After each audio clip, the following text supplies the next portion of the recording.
गोजर ना दो तरतिया घूस गौए लहंगावे में गोजर ना दो ए ना दो।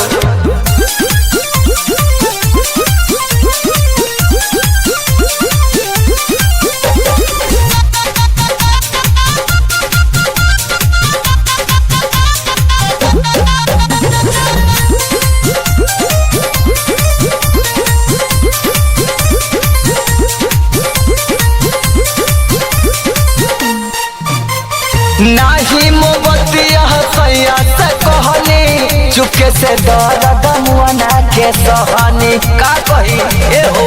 नाही मोबतिया सैया से कहनी चुपके से दर्द मुआना के सहनी कइनी कुबुल हमो कर पारा गोजर ना दो।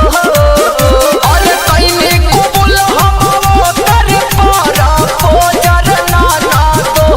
तरतिया घूस गौए लहंगावे में गोजर ना दो तरतिया घूस गौए लहंगावे में गोजर ना दो ए हो।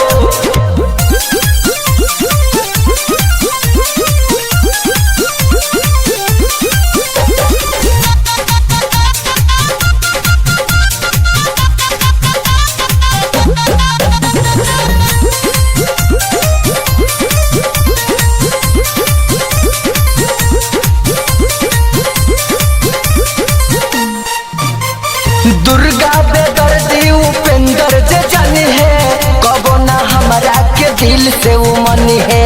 सुन तारू हाँ गोलू यादर से उपेंद्र जे जानी है कबो ना हमारा के दिल से उमनी है।